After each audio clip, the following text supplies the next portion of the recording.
Байыртадан кыргыздар менен казактар бир өрөндү байырлап, бир арыктан суу ичип, ынтымакта күн кечиришкен. Бирок айрым учурларда жайыт талашуу, жылкы уурдоолор орун алып, бул кан төгүлөргө алып келген. Саламатсыздарбы? Бүгүн биз бейкүнө далай кишинин өмүрү кыйылган оор согуштардын бири Хан Кененин чапкыны тууралуу сөз кылабыз. Кенесары Касымов, Абылай хандын небереси, Касым Султандын уулу эле. Алгач Кенесары орто жүздө 18-кылдын 40-жылдарында чоң атасы Абылай хан түзгөн хандыкты калыбына келтирүүнү жана өзүнүн чекечексиз бийлигин орнотууну эңсеген. Ошондой эле ал Казакстанда Орус империясынын үстөмдүгүнүн орношуна жол бербей, чечкиндүү түрдө падыша аскерлеринин жолун торогон. 1845-жыл Урал, Оренбург тараптан падышачылык аскерлеринин кысымы күчөгөн эле. Ошол жылы генерал-майор Вишневский кол башчылык кылган орус жоокерлери Кенесарынын артынан сая түшөт. Кунанбай, Барак, Нуралы өңдүү кээ бир казак султандары Вишневскийдин колуна кошулуп кетет. Абалы начарлап аскерлери суйган Хан Кене борбордук Казакстанды калтырып, Сары Аркадан улуу жүз казаган журту Жети Сууга конуш которууга мажбур болот. Жаңы конуштагы казак султандарынан ала албаган колдоону улуу жүз казагы менен ала тоолук кыргыздардан алууну көздөгөн.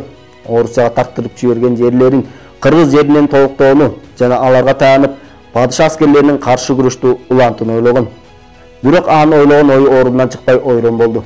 Анткени анын акыркы жылдарда күч алган талоонсуз согуштары элди ирэнжитип, калктын кыйла бөлүгүн султан бийлердин бир тобун кыймылдан четтеп кетүүгө түрткөн. Кенесары адегенде кыргыздарды тынчтык жолу менен эпке келтирип багындырууга аракеттенет. Бирок кыргыздар Кенесарынын өз ыктыяры менен баш ийип бергиле деген талабына макул болушкан эмес. Кыргыздардын оңой жоо эместигине көзү жеткен соң Хан Кене аларды күч колдонуп каратууга, чаап алууга бел байлайт. 1845-жылдын күзүндө Кенесары кыргыздарга элчи жиберип, хандын бийлигине таазим этип, зекет төлөөнү талап кылат. Анын мындай талаптарына кыргыз манаптары өз ара кеңешип, Кенесарынын сунушуна макул болушкан эмес. Тескерисинче, Хан Кененин аскерлерин бейкүнө элге көрсөткөн коордугу, талап тоноолору, зордук зомбулуктары, мыкаачылыгы мүлдө кыргыз журтунун кыжырын кайнатып, көз карансыздыгы үчүн күрөшкө түрткөн. 1845-жылдын аяк ченинде Чүй өрөөндөгү кыргыз айылдарына Кенесары кол сала баштаган. Ошол жылкы жогортуулар учурунда ал ит кечүү жана мерке чептерин кокондук сарбаздар менен кагылышып, ит кечүү чебин талап тоноп, ал эми мерке беги белек тартуу кылып жатып, кыйроодон араң утулган. Чүй боорунда кокондук белек чептер да Кенесарынын чабуулдарына айбат кылып тоскоол боло албады. 1846-жылы Эрегишкен жоо Солто, Сарбагыш, Тынай айылдарын чаап алып баштайт.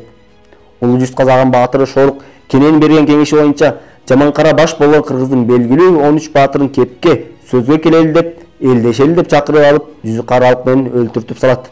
Шейит болгон 13 баатырын кунун кууган кыргыздын чакан кошуну Челектеги Канкор Шоруктун айылына кол салып, анын жигиттерин жана өзүн өлтүрүп, жылкысын айдап кетет. Бул кооголаңдуу окуяны Кенесары кыргыздарга жаңы жогортуу уюштуруу үчүн шылтоо катары пайдаланган. 1847-жылдын жазында Кенесары кыргыз айылдарына чечкиндүү чабуул баштайт.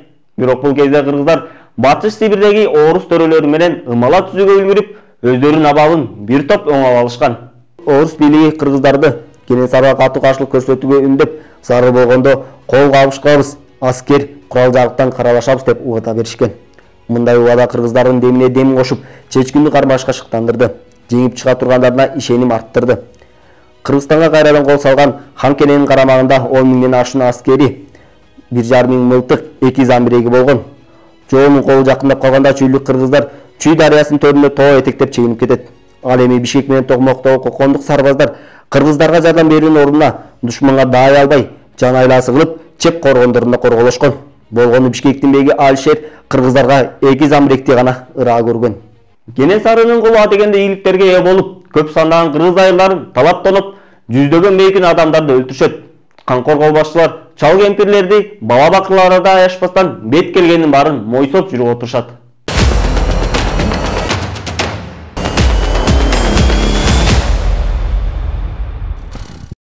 Көп өтпөй Чүй өрөөнүнүн күнчыгыш тарабына жыйналып келген кыргыз кошундары Токмок чебинин түндүк чыгыш жагындагы Бөксө тоо этектериндеги адырдан оңтойлуу жерди тандап орун алышат да душманга чечкиндүү сокку урмай болушат.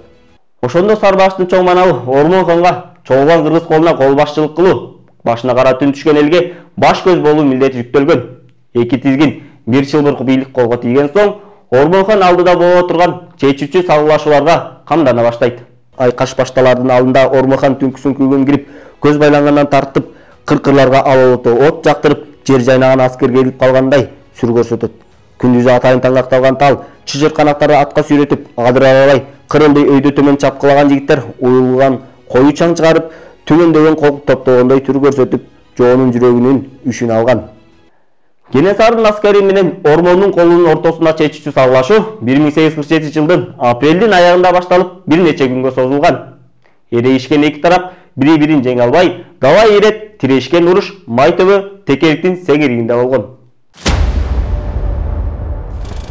Кенесары аскеринин канчалык күрүштө өтүп кармашка айдап турганы менен ал көксөө мүрөсүнө жеткен жок. Көпөй кыргыз колу Коргонуу мүрөсүндө жүргүзгөн уруштан чабуул койго өтүп, жого оң сол канаттан дембедем сокку уруп жүзөтө баштайт. Душмандын аскери тамак аштан өсүп, алдан тайыды. Көңүлү чөгүп, ындын өштү. Ат көлүгү жем жок алсырады. Ал эми кыргыздар айылдарына жакын тургандыктан муктаждыктарын өз убактында камсыз кыла алчу. Оруктагы калк эл четинде жоо бетинде жүргөн жигиттердин керектүү аттан тондон өксүтпөй күл азык менен үзбөй жатып турду. Кезектеги салгылашуулардын биринде кыргыз колу жеңишке жетишип, хандын аталаш иниси Кудайманды башчылык кылган 5000 аскерди тоо арасында таргап чыгайда таш талкын чыгарышкан. Кармаштыкта кол башчы Кудайменде тутумга түшүп, өлүм жазасына тартылат. Мындан ары Кенесары кыргыздардын артыкчылык кылып баштаганына көзү жетип, чабуул коюуга батын алган эмес. Кенесарынын абалы оорлой баштаганын көрүп, улуу жүзүн ага кошулган султандары ханды калтырып кете башташат. Ирелик казактардын жоон тобу илеге кетти. Рүстөм Султан жана Супатай би алдын ала кыргыз мараптары менен жашыруу макулдашып алып, ханга билгизбей түн ичинде жылт коюшат. Кыргыздар аларды колда тоскоолдук кылбоого, кол салбай өткөзүп жиберүүгө убада беришкен. Жакын жан жөкөлөрү шериктери таштай качкан ханкене эртеси урушту улантуудан айбыгып, түн жамынып чегинүүгө мажбур болду. Мурдатан душмандын аскери уламдан улам суюлуп жабара жаткандан жакшы кабары бар Ормонхон чамасы чак жоонун колуна ат коюуга кыргыз кошундарын даяргармап турган. Артка кайра тартканда Кенесары аскерлерине ээ боло албай калат да, кошундары жан айласын кылып, туш келген жака дүрбөп качып жүрүшөт. Кыргыз колу башаламан качкан жоонун артынан калбай кубалап, мыканын кара сазына камайт. Ушул жерде эки тарап акыркы жолу беттешти. Айгашкан айкашта Кенесарынын колу биротоло талкаланып, өзү нөөкөрлөрү менен тутумга түштү. Давай адамдын бейкүнө канын төккөн, Ташбоордугу жана Канкордугу менен элдин жек көрүн душманына айланган ханкене жана анын баш кеселери өз кылмышына тете жазасын алып, жандары тынган. Сиз Кенесарынын кыргыздарга жасаган кыянаттыгын так тарыхтан көрдүңүз. Кийинки чыгарылыштардан жолукканча аман туруңуз.